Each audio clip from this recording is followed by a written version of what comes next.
una misma familia. Gaitana era viuda y tenía un hijo muy, pero muy poderoso, por lo que Añasco mandó a llamar al joven. Pero como este era igual de activo y mandó que su madre, pues no le dio la gana de ir.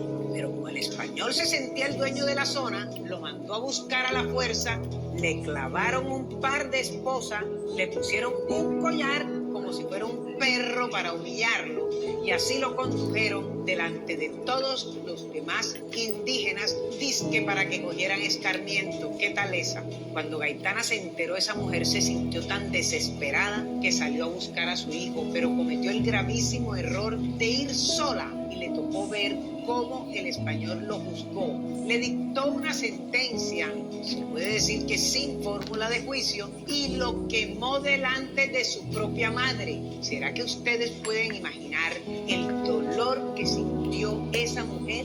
Gaitana salió desesperada dando desgarradores alaridos de dolor. Se sumió en una profunda tristeza que poco a poco se fue convirtiendo en una ira incontenible y en una insaciable sed de venganza. Lo primero que hizo fue convocar a todos los jefes de la zona. Solamente dejó de asistir su pariente Pigoanza, quien lógicamente estaba indeciso porque sentía que los españoles tenían a su hijo como una especie de rehén y sabía que podía pasarle lo mismo que al hijo de Gaitana. Pero era tan profundo el dolor que reflejaba esa mujer que Pigoanza, a pesar de que su hijo estaba en poder de aquellos recién llegados, se convenció de que tenía la obligación de apoyarla y se presentó. Mientras tanto, Añasco estaba convencido de que la terrible injusticia que había cometido con el hijo de Gaitana en presencia de ella misma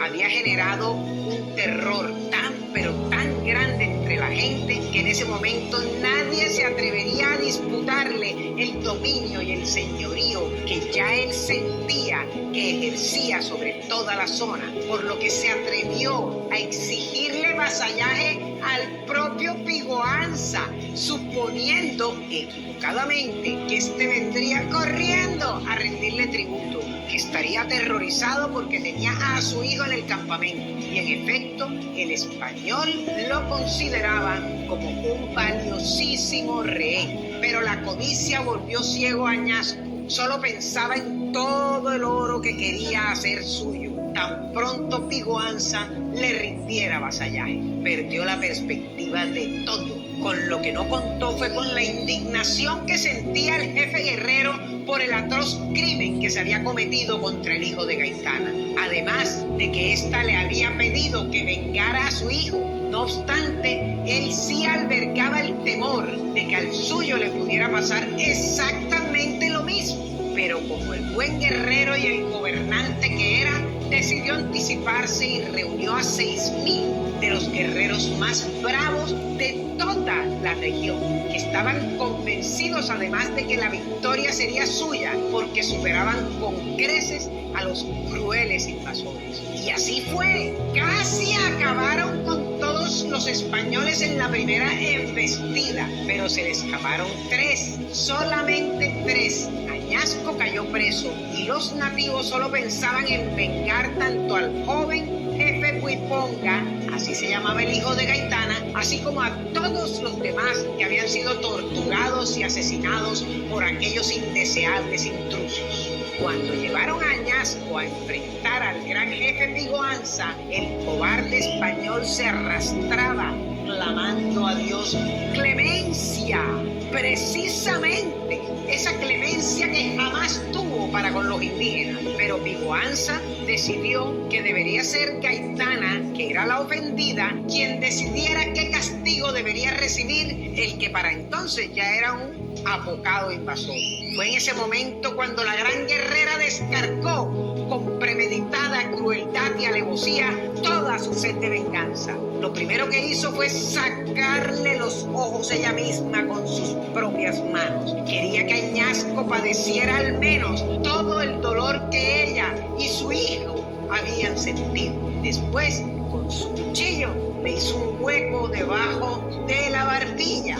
Por por allí metió una cabulla y la sacó por la boca y así lo amarró para llevarlo como la bestia que pensaba que era, y lo iba exhibiendo mientras lo obligaba a caminar en medio de las ovaciones y los vítores y todos los aplausos de su propia gente. Pero Gaitana no se sentía satisfecha con aquella crueldad.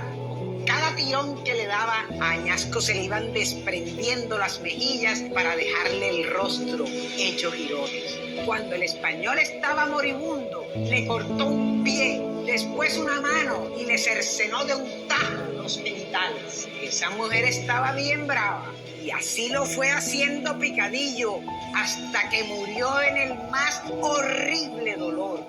No satisfecha aún, cuando el español estaba muerto, se bebió su sangre. Les recuerdo que esta es la versión del cronista español que no presenció los hechos, aunque él hasta justifica, o por lo menos explica, las acciones de Gaitana diciendo textualmente: ningún animal es tan cruel y feroz como una mujer dolida buscando venganza cuando le quitan a uno de los suyos.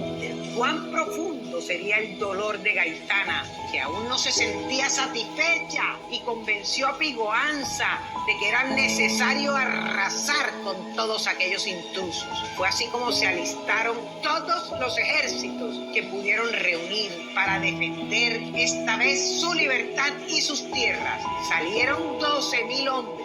Estaban dispuestos a todos y al mando de ellos iba el propio jefe Pigoanza, además otro jefe de los ejércitos. Pero Añasco había hecho un buen trabajo, seguramente a punta de sobornos, y había otro de los jefes indígenas de la zona que simpatizaba con los españoles, y ese otro traidor les entregó toda la información estratégica que necesitaban para derrotar a los ejércitos nativos que venían a buscarlos. Aquí hay otra gran exageración del cronista, por lo que yo dudo de que la venganza de Gaitana haya sido así tan horrible y cruel como la narra Castellano, porque también dice que 90 hombres, esos fueron todos los españoles que supuestamente derrotaron. Es más, dice literalmente que arrasaron con la mitad de los 12,000. Pero ¿cómo podemos hacer sino narrar esta leyenda? Porque es la única fuente que existe sobre estos hechos. En medio de tanta superstición,